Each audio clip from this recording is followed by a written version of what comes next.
Outlaw King, a relatively newer film. I thought it was really interesting. Robert the Bruce, I know generally his history and like a very basic outline of what happened in his life and how he eventually became like a king of Scotland, but I never really like appreciated the sacrifice, how hard it actually must have been to like actually have such a small force against the might of England. And I think even though it might not be like the best movie ever created, Outlaw King is like, I don't really get emotional in films. I've never cried in a movie in my life, and I probably won't. But this one kind of got close, right? I was like, this man just can't catch a break. Everyone's just dying. Everyone keeps betraying him. A bit different from the usual medieval films you kind of see. Acting wise, I'm gonna give it an 8 out of 10. Everyone was good. My favorite minor character was Robert the Bruce's dad. I can't remember his name, but I thought he was really good. He was only in there for a couple of scenes, but I was like, yeah, this guy's got my attention, and I can see the pain on his face, and he's regretting his actions. And James Douglas, that guy, I don't know if he was actually crazy like that in real life, but that was a really interesting way they portrayed him. And for a while, I just go to my wife like, Douglas, and she'd be like, shut up, you're an idiot. But I don't know, I just really liked it. I thought that was a really interesting character. Chris Pine was really good overall, but the only time I was like, this is pretty weak acting, was when he found out his brother had just been killed and his wife and daughter had been taken prisoner, and he kind of just like didn't really do anything, kind of just stood there with like a little stern, slightly upset look. But I was kind of expecting a little bit more anguish. Your wife and daughter have just been kidnapped by the enemy, your brother's dead. Try to shed a tear or look like you're about to be really upset about this. It kind of didn't really phase him as much as I would have expected, such devastating news. But overall, I would say Chris Pine was really good overall in all the other scenes of the film. The other actor I didn't really like was the character who played Valance. He just seemed too typical. Look at me, I'm the bad guy, I've got a scary look, and probably could have just done something a little bit more unique. Cinematography wise, I'm gonna give it a 9 out of 10. The battle scenes were really good. My particular favorite was the night raid when Valance betrays Robert the Bruce's truce, and he attacks him at the night. And nighttime shots are quite hard. Sometimes they get too dark, you can't really make out what's happening, or you get like a lot of motion blur because there's a lot of just movement in a short span of time. But it was really well done. Screenplay wise, I'm gonna give it a 7 out of 10. The story overall was pretty interesting, and I was engaged throughout the entire film. But the script was kind of weak. Wasn't really impressed with Robert's before battle speech. The big climactic battle. He should be giving some awe-inspiring speech, but it was just kind of mediocre. I'm not gonna really be like remembering it after the film's done. Soundtrack wise, I'll give it an 8 out of 10. I think the background music did a good job of building the suspense, especially like during the sorrow scenes, like the sad scenes. I think that's when I really like kind of heard the background music a little bit more. So I think it did everything you want from a musical score to do pretty well. Costume design, 8 out of 10. I'm not a medieval costume design expert, but everything looked pretty good to me. The peasants looked pretty grimy, but not like overly dirty, like like overdoing it, like they've never showered in their life, but like just like a little bit mucky. Production design, I think I'm gonna give this one a 10 out of 10. The houses of the peasants looked really like just how I would expect like a peasant during that time, like their lodgings would look like that. The castles and churches looked pretty correct, and still looks quite cold and damp and dark in there. And I think the production in this movie was probably one of the better productions I've seen in a historical movie. And historical world building, I'm gonna give it a 7 out of 10. I'm not overly familiar with Robert the Bruce's life, like I said, but there were some things that I just didn't like mainly towards the end when the Prince of Wales and Robert the Bruce are having this one-to-one, hand-to-hand combat battle scene, and he falls on the ground and he can kill the Prince of Wales and he just lets him go free. That whole scene was just nonsense. What's the need, right? Like it's never happened. You'll never send your king into battle and just run away and leave him there. It didn't really enhance Bruce's character in any real way. It just kind of showed that he could have killed his biggest opponent and let him run away, and it made the Prince of Wales look like a huge, like, not a coward, but like someone that when death comes, he's gonna be really like scared and upset about it, which may or may not be true. But I just don't think that whole sequence was needed, and it just kind of destroyed the realism of the movie. So yeah, that's probably my third choice for medieval movies. Kingdom of Heaven director's cut. I think everyone that has some kind of interest in medieval history has probably watched that at some point. Basic premise is Balian is a blacksmith from France who eventually goes to Jerusalem, becomes a lord there, joins the rank of nobility, and pretty much defends Jerusalem against Saladin in the events known as the Siege of Jerusalem. And it was a pretty interesting film. Only the director's cut, not the theatrical version. I think that cut just way too much to make it even flow in any kind of meaningful way. Director's cut is definitely the way to go for this one. Acting wise, I'm gonna give it an 8 out of 10. Orlando Bloom was really good as Balian. I just think Orlando Bloom gets a lot of hate for no reason. He's a pretty good actor. Eva Green, always good, isn't she? Her character was pretty well portrayed, and I really liked Brendan Gleeson. He's good. I like him. I think he makes a perfect villain, and as Reynold, he looked scary, and he was scary. He was pretty crazy. And so I would say those are like the main actors that stuck out to me from that film. Cinematography wise, I would say it's a 9 out of 10. Whether you're in France, looking at the little villages, or the forests and the general scenery of France, or Jerusalem, the desert around it, the movie just makes it look like you're actually there. It looks great. The desert shots in particular, you can really tell like these guys are really struggling to walk around, a desert, boiling hot temperatures in full chain mail, and just lack of water. And I think this is another one of those movies where they've done like just a good job of portraying how hot these places actually are and how difficult it would be to just walk around in armor. Screenplay wise, I'll give it an 8 out of 10. I think this is probably the best example of why we have director's cut and shouldn't just release theatrical versions only. And it just adds so much more backstory and detail that just takes this movie from an okay historical film to an excellent one of the best even.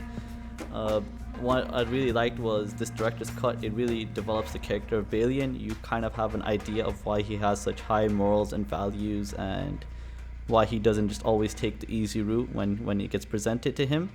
Okay, I really like the final battle, the Siege of Jerusalem. I think that was really well done. I like the scene where Balian is like going around knighting all the villagers, all the townsfolk, and all the volunteers and the non-knighted soldiers. So I think that just kind of gave him a big moral boost and just said, look, you're a high-ranking warrior now. You can go there and fight against the Saracens and will do well. So I think that was a really interesting take on the film. I've never really seen anyone else kind of do anything similar, so it was good. That scene really stuck out to me. The main plot element I didn't really like was the relationship between Balian and Sibylla. It's kind of unnecessary. I mean, Sibylla's a real historical character, so is Balian, and if we make their history unite like that, it should be in a way that doesn't like just totally alter the course of history. And it was unnecessary. I feel like the movie could have ended pretty similarly whether they were in a romance together or not. And also, speaking of Sibylla, where that scene where she kills her son when she finds out he has leprosy, like that was a brutal scene. That was quite hard, and I think that was one of those scenes that kind of hits you in the heart a little bit, especially if you got kids. You're like, oh crap, man, that's a hard thing for a mother to do. So I think that was a really well portrayed and acted scene. Soundtrack wise, I'm gonna give it a 7 out of 10. It has been quite a while since I've seen it, and I can't really remember anything sticking out about the movie. So for me, if I can't remember, or at least recall one like amazing epic scene where I was like, yeah, that the musical score really helped there, I'm gonna say it's you'll get a 7 out of me, just benefit of the doubt. Costume design, nine. I'll give it a 9 out of 10. Both the Christian and the Muslim forces wore what I am gonna assume is correct armor and weapons for the time. I also like they kind of made the costume of the non-combatants look really quite accurate. So when you were in the villages, you saw like a lot of black, which is quite common, especially with the Muslims. And then I think Balian himself, like the armor he wore, it was a bit unique, but it didn't seem like too over the top. So I think overall, I'm gonna give the costume design a 9 out of 10. There was nothing there that was like, this is in the wrong time period or anything obviously wrong.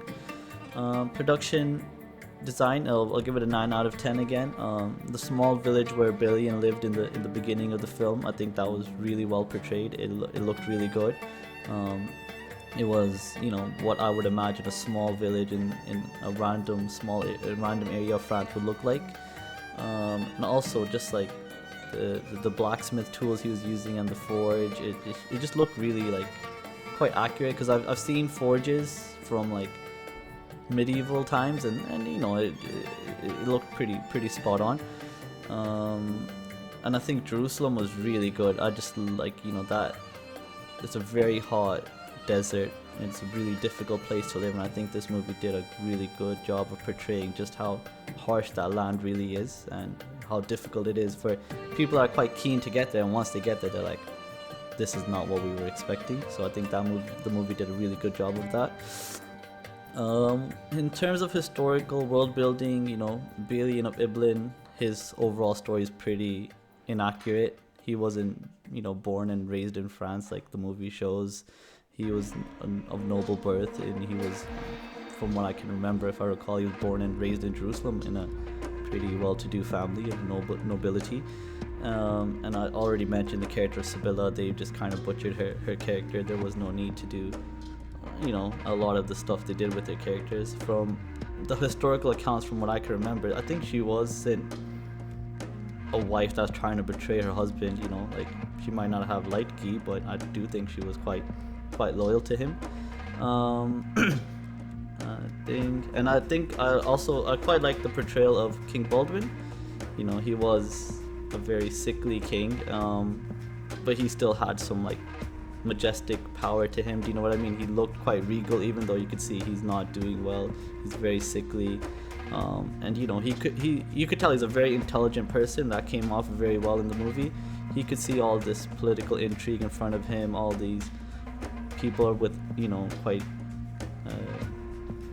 personal ambitions around them, and that they were going to betray him, but he just didn't have the energy to deal with every small problem in his court. So you could see he's reserving the last of his remaining strength for like the big issues. And when he like smacks what's his name, Reynold, when he smacks Reynold after he killed the Saracens, you can see like that you have to do like a really big offense to kind of get any kind of negative response from him. So I think King Baldwin was really well portrayed, and I would consider pretty historically accurate for a movie. I would prefer, if you are going to make things historically inaccurate, it should be in a way that's a little bit more plausible. Like for example, Balian could have had a romance with a number of other characters. You could have just created a fake princess or something. Do you know what I mean? But like, because Sibylla is quite an important character in the film, and I think it kind of just made her look maybe overly weak. I don't know how she was in real history, but I feel like Guy already does a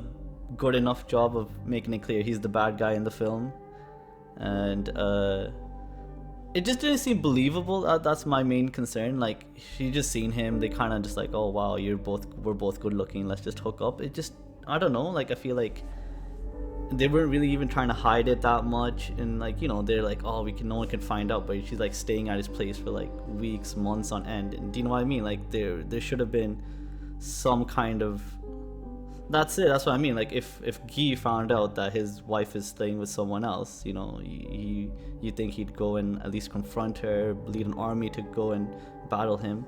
So I feel like that romance, if it should have occurred, it should have happened with a fictional character, or maybe a more of a minor historical figure. But I mean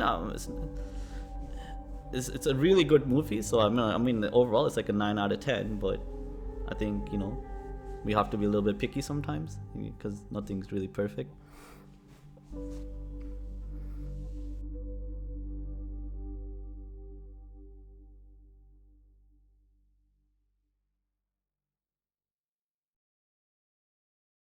Arn the Knight Templar. It's a Swedish movie. Yeah, so it's actually a two-part movie, but in my mind, I'm gonna just rank them together as one really long film. It's a really good film. That's my favorite. I've probably watched that about 5, 6 times already, and it's pretty long if you watch both the movies. Arn the Knights Templar. It's about a fictional Knights Templar named Arn who kind of gets forced to go into Jerusalem and fight in the Holy Wars.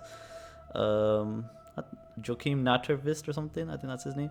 So he does a really good job as Arn. I think even today, like, he's still known in Sweden as like the guy who plays Arn. That's become his role in their history now. That's it. He can do anything else, but he'll always be Arn.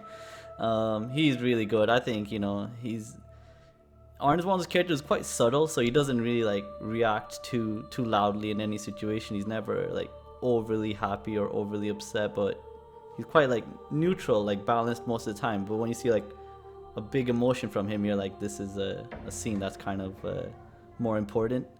So I think he did a really good job of acting. The girl what's the main girl's name again? Cecilia. Yeah, so the girl who plays Cecilia, she was really good. I've never seen her in any other historical movies, but I think she did a really good job, and those two like shared some really good chemistry. So I was really impressed by both the two mains, and then obviously Stellan Skarsgård. That guy's just amazing. Everything he does is brilliant, even if his acting sucks. I'm just happy to see him. If he's in like every B grade historical movie, isn't he? he's really good. But yeah, he actually did a really good job in this movie. He's featured more in the second film, but he did a really good job of playing like a father figure to Arn. Cinematography wise, I'm gonna give it an 8. It was really good. The budgets are not Hollywood level budgets, but I think they did such a good job of just the camera work and production value here. Like the small village and the monastery in the first like third of the film, where Arn spends most of his time, it looks great. And when Arn's like riding around on his horse, the scenery, the fields in Jerusalem, you have like the different forts and castles. They look pretty accurate. And then you have the Saracen camps, which are a little bit like more mobile. And I think they just did a really good job of portraying both sides of the war in a really interesting way. The battles here are really good. So for me, I really liked so there's 3 main battles. You got the Battle of Hattin, Battle of Montgizzard, and Battle of Lena, which is the last one at the end.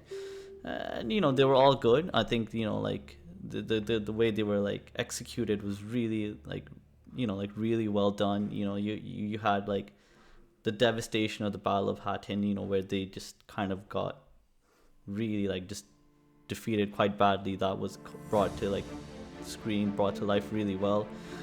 So those are like the Battle of Hattin really does stick out to me in terms of the cinematography of the film. Screenplay wise, I'm gonna give it an 8 out of 10. The movie does start off pretty slow. I felt like they probably could have wrapped things up in Sweden a little bit quicker and just send him into Jerusalem and see what's happening there, just because the start of the movie is so interesting, like where he saved Saladin's life. I'm not really interested in finding out like about his like really small childhood when he's like 9-10 years old or whatever. Like we could have understood maybe in 30-40 minutes that he had to go into the monastery, he was raised by the monks, and he's a great warrior. It didn't need to take 1.5 hours, 1 hour, whatever. It was just a very long time. But after that, once we get to Jerusalem, it's a great film. It's just non-stop, isn't it? Every scene is kind of powerful. And I also liked like the films with the scenes with Cecilia were really well done. A lot of the times, like the female characters are like a side note. They don't really get like any character development. They don't really have any kind of clear goals or ambitions. But with Cecilia, I feel like she was a fully developed character, and she was kind of getting that respect of like the second star of the movie. And her scenes did have a lot of meaning towards the overall film.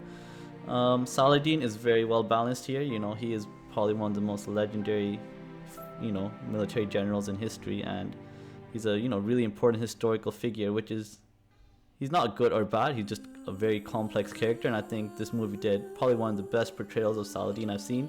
He is very, he's very intelligent, he's a military genius, but he's also capable of extreme mercy, but also extreme ruthlessness. He's just able to judge very accurately what is the right thing to do in each situation. But I also like that we're seeing these scenes where people are advising him, like one guy saying, we kill all the Christians, that's what they did to us.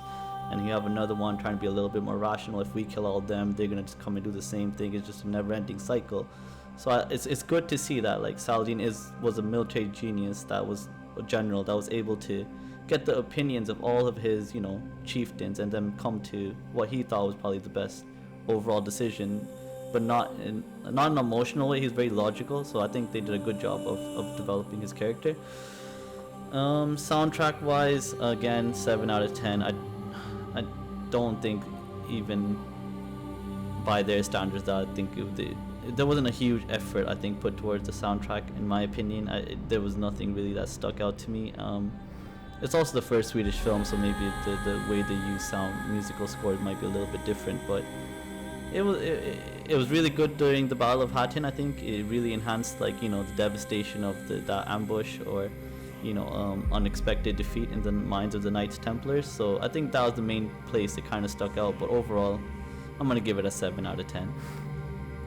Production design, I'll give it an 8. It's not as high quality as the Kingdom of Heaven, even though they're covering like similar, not timelines, but like similar areas. So I think probably a fair comparison. So it's not as good as that, but I think with a more limited budget, they did as good as can be expected. Jerusalem looks so hot, like when they're walking towards to confront Saladin's forces, you can see like these soldiers are really just like dying of thirst, and they're struggling so hard in the heat.